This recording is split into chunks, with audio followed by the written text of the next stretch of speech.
Welcome back. I'm Jeremiah Springer, and we're talking with slaves and their masters. Next, we have a young lady who also got involved in this type of relationship. Please welcome Sally Hemings.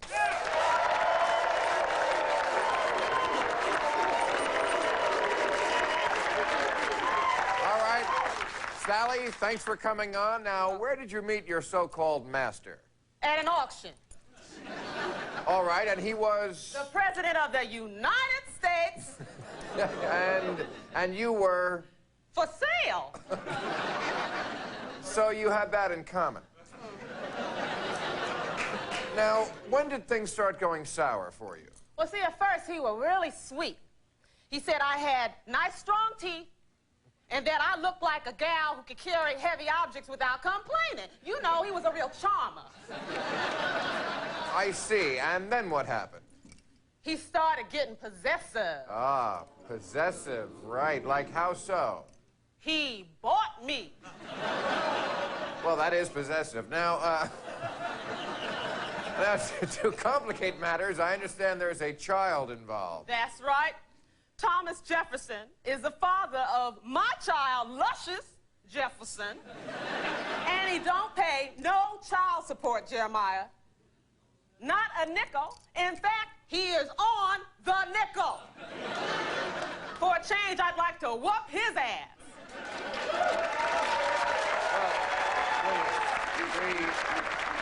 Please. Hey, we certainly don't want any violence. Let's bring him out. Welcome, President Jefferson.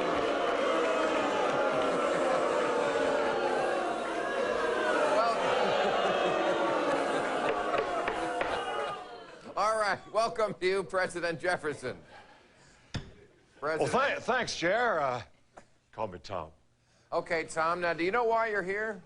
Yes, to talk about the Declaration of Independence. No. The Louisiana Purchase. No. My terms as president. Tom, you knocked up your slave. Oh, that. Well, you have to remember, Jer, that was back in the 70s, the 1770s. Things were crazy back then. Uh-oh, crazy. This knicker-wearing the crazy one.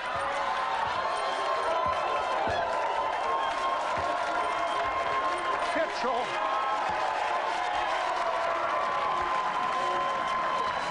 Well, it's really true. If you love something, you should set it free. And if you can't do that, at least let her move into the big house. Because the good that men do dies with them, but the women they do live on. So remember, it's not important what you do, it's who you do. Take care of yourself and be good to each other. Good night. Good night. Tonight on Politically Incorrect with Bill Maher, broadcaster Bob Costas. From America's Funniest Home Videos, Daisy Fuentes. Rocker Todd Rundgren. And from Judicial Watch, Tom Fitton. And now, the star of Politically Incorrect, Bill Maher.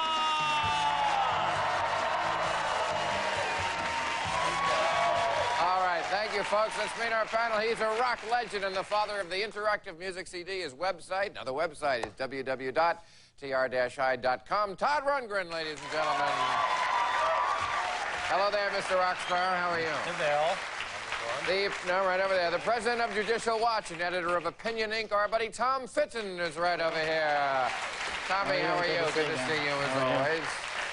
She hosts America's Funniest Home Videos Saturdays right here on ABC. Daisy Fuentes. Hello, young lady. Thank you for coming. I appreciate it. He is a 12-time Emmy Award winner and 7-time National Sportscaster of the Year, Mr. Bob Costas, right over here. Yes, you are, and every one of them deserved. How are you?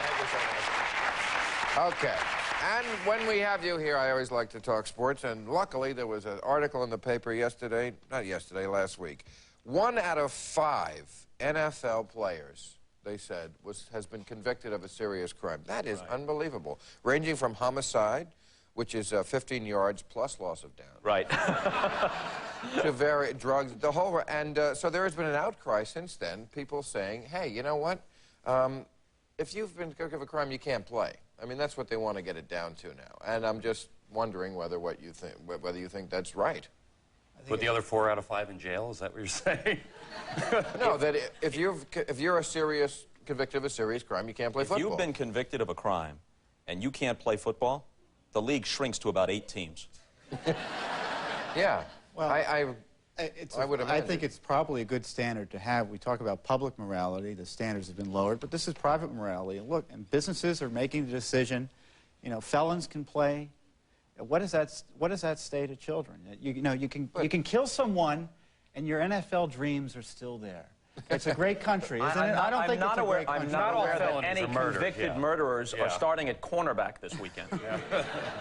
Not all felonies are murder, you know. Yeah, but if you were convicted of a crime, wouldn't you get fired? Yeah. I would hope not. But yeah, most people only would for a get little fired. while. But maybe not permanently. Maybe not permanently. But wait You'd be employable at some point. You, you certainly wouldn't be hired back by the same company or employer that you were working with when you committed the crime and the whole scandal went up and you get fired. So this is a job for them. So if they are convicted, No, they get placed on waivers and picked up by another team at twice the salary. right. It doesn't seem to make any sense. Sports, in substantial part, particularly contact sports, is a sublimation of violent instincts for the players and for the audience alike. And the point is that people who have violent instincts are going to brush up against the law constantly. And you're keeping more people out of jail by giving them a professional sports career than you are by essentially keeping them from playing sports. In other words, say, don't play sports, become a professional criminal instead. If you take a look, at the NFL, there's a lot of admirable people in the league as players and as coaches, but a certain percentage of these players are actually there because in some kind of controlled way, they're using those very instincts that Todd is talking about. They're using violent, antisocial instincts. It's not something where they say, oh my gosh, this troubles us. No, it's how can we harness this and get the guy to whack the quarterback. Well, we don't have a war. Put it that way. We don't have a war to send all our violently inclined off to go get themselves killed. You know? We got to do something in the interim about There's a difference between, you know, a teenager who gets caught shoplifting and someone who does hard time or someone who's committed a violent act, let's say, against their coach, and there's no consequence there. You know, crime ought to pay, and I think you'll have more people in jail, more crimes committed, if you get the idea that, you know, you commit a felony and you can still make $1 million a year. How about this? Now, we all know Latrell Sprewell and his story, right? Choked the coach. Okay. He is now suing his agent. This is, I mean, I don't know if this guy, I don't know if they're orange and bounce, but he's got, let me tell you. He is suing his agent because the agent failed to put a clause into the contract that inured him from repercussions should he choke his coach. So he's suing the agent. I mean, you can't think of everything. They already had the clause in that protected him in case he inadvertently hit the ref in the ass with an inbounds pass. You know, and they just overlooked this one. Well, it's amazing they actually have clauses. I mean, if they had a clause like that and that wasn't in there, maybe he has standing there. But the idea that someone would actually be on the other end of that contract and say, well, yes, if you do kill the coach, if you do beat him up, we'll still pay you. The idea that someone actually put that into a contract on the other end, I'd look at that carefully. See, this guy, this is obviously, this Sprewell guy is a litigious guy. I understand he's also suing his hairdresser for making his cornrows too tight. I mean, this guy just wants to go to court. If he can't be on the court, he wants to be in court. Okay. Oh, we got to take a commercial. What a difference a preposition makes.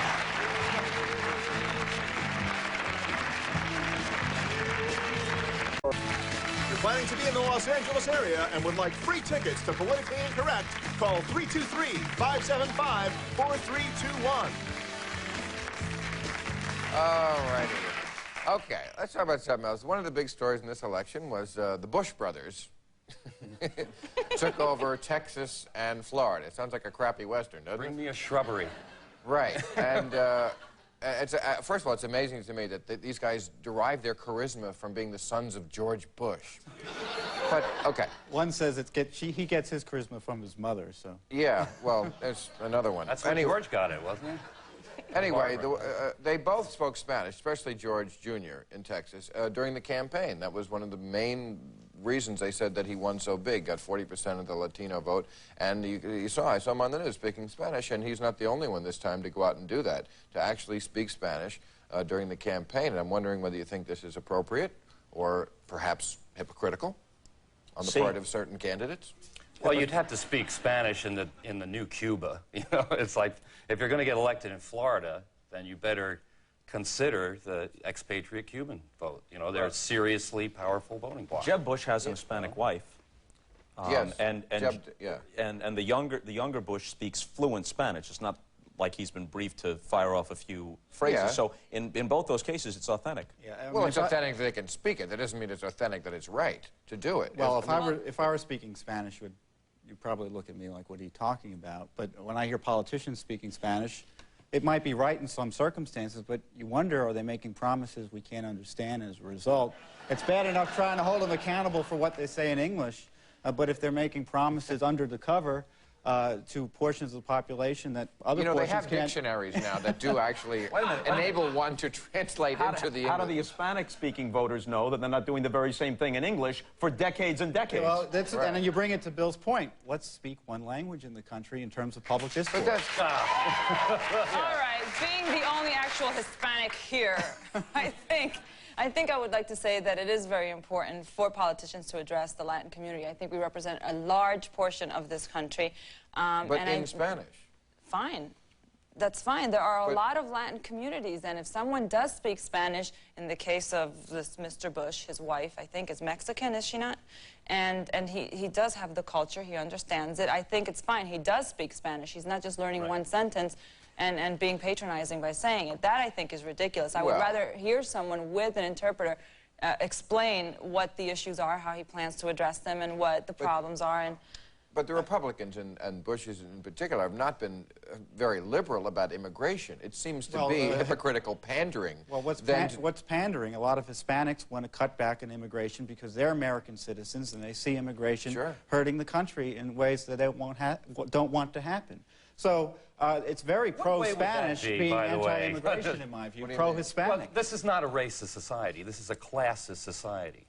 Every minority Spanish-speaking person, every minority Chinese-speaking person, every minority black, once they get some money, suddenly they're a Republican. This is not a racist society. This is a classist society. Exactly as soon as you get the money, and your whole philosophy about life seems to change. You know? And that's okay. That's even that's Reagan, okay, you know. Ronald but Reagan the point himself is, was a Democrat. It's good to know that we're a classist society, what happens is and that we really don't hate each other because of the color of our skin. We hate each other because we're poor or rich. Well, you know. Well, at least that's a condition you could theoretically change. Exactly. Theoretically, if you're willing to adopt somebody's formula, but essentially, it makes us all like arch materialists. This is the hardest thing, you know, for me to swallow in the whole unholy alliance between the Republican far-right, religiously oriented people and the so-called economic Republicans. Here they are trying to merge a spiritual agenda with a materialist agenda, and it's just never going to fit, at least not for me. Well, it will fit if you understand it properly, in the sense that you get hard work and you get rewarded for the hard work. And the reason people become more Republican as they grow wealthier is because they resent people coming in and taking the product of their hard work and spending it through wasteful government programs. It's natural. Right. Well, what does that have to do with It's natural if you're a materialist. In other words, if your entire focus in this country, obvious, we measure ourselves by what we can accumulate, by our national wealth, which is far and above anybody else in the world, so we don't have to consider what it's like to live without wealth. So we consider anyone who doesn't have wealth, you know, to be somehow like deluded, mistaken. They could easily have it if they would just change their ways. Maybe their value system is different. Yeah, Maybe they just don't care about money, things, stuff, you know. Not everybody is poor because they choose to be so philosophically. Right. Right. That is Most people would prefer to change that condition. Exactly, and that's what he's saying. When they get money, then suddenly they're Republicans. And that's the way the country should work. Well, when you're poor, you want power. Once you get the money, all you want is personal power. But here's a question for Tom. Would Republicans be upset if their tax money went not to wasteful programs, but to effective programs? Or is it simply taking a larger percentage of the money, no matter what's done with it, than they want to have taken? Well, that's probably true to a large extent. But I'm not a spokesperson for the Republican Party. but I'm a spokesperson in some ways for what conservatives tend to believe, and that conservatives believe government should only be doing things that the private sector really can't. Exactly. So you focus on the things that government you want doing, like protecting us, you know, maybe having the roads work properly, having the cops out in the street, having the military running. Hounding a president out of office for having sex. Well, it includes law enforcement, Bill, and that's an important function of government. You may not believe it, but it is. But and when what law enforcement are we talking about? He had sex. That's still not illegal. I know that bothers you, but it's still not illegal. Well, Bill, that's absolutely ridiculous. The fact not is, ridiculous. The fact is, he was a public official having sex with another public official on public time, and then he that's never happened. And then he lied about it. That better be nipped in the bud before it starts to happen a lot. All right, we got to take Talk a about break. a waste of money, right?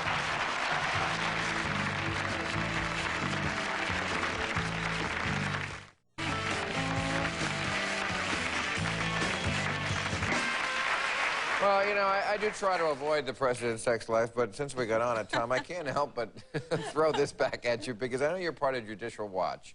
Right. And their headline the other day, Barbara Streisand, should come clean in her true relationship with Clinton before she speaks out on impeachment. Well, she said some nasty things. Wait a second. Come clean in her true relationship with the president. What are you saying? There are rumors of a relationship between the president of the United States and Barbara Streisand. Well, oh, for God's sake! I want anyone who makes such a call to post their itinerary. Hold on a second. Before they do that. I want to know whoever made the call, may not be you personally. I want to know the entire schedule of their conquests back, I don't know, 10, 15 years, okay? Let me explain. Is that good enough? Before anyone makes an accusation about someone else's personal life, no matter what they say publicly, it's still about their personal life. And if you feel that the level of public discourse completely ignores that distinction, well, fine. Let's all get it out on the table. When was the last time you got laid? And exactly how? Are you done with the attack? It's not an... Wait a minute. What is your agenda here? You're a paid ideologue. You've got an agenda. You're not going to talk about anything else. Truth, logic, common sense mean nothing to you. Barbara Streisand... All right, let him answer. All right. Let him. Tom? Let's everyone take a breath.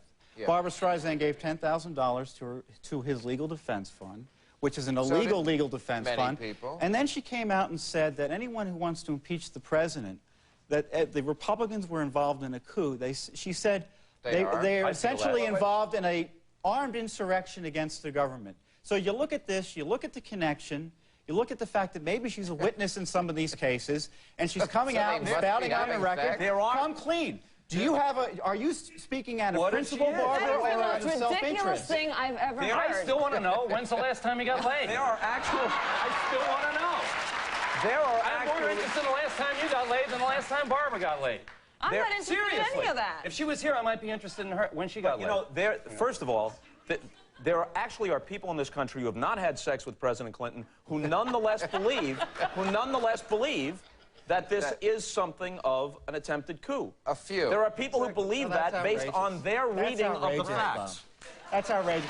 You know, you use the word coup. I believe the majority of Congress tried to overturn. I didn't necessarily say that I believe it. I said you don't have to be involved with President Clinton to believe it. And so therefore that is irrelevant. Yeah. Well, it is relevant because she's a witness in some of these cases. If she does have a relationship with him, she's a potential witness. So why is it that you think that she had an affair with him? What's the reasoning behind it? How do you come to the conclusion that because of all of this, yes, she's a strong supporter of Clinton? How do you come to the conclusion that they're having an affair? It's based on press reports. What is the deal? And she comes out and it's like, methinks she doth protest too much. And who's she protecting? Her? Oh, take her argument on its points. But take your arguments on its points like you would expect your argument to be taken. In other words, when I ask you about your sex life, well, how is that relevant to the argument you're making here? But even if, to put that aside, but I mean, if you're not a lawyer, you know a lot of them and you've watched law shows, certainly this is what they would call circumstantial evidence. Is this not circumstantial? Is there anything that we could even closely call proof? It's gossip. It's pretty powerful stuff. Pretty powerful gossip. What is... But, I mean, in a court of law... Let's put it this way. She didn't deny... She responded to our statement. Right off at the knees. And she didn't deny it. She didn't deny it. When it comes to rumors... So she's a witch. Burn her. I didn't say that. All right, we got to take a commercial.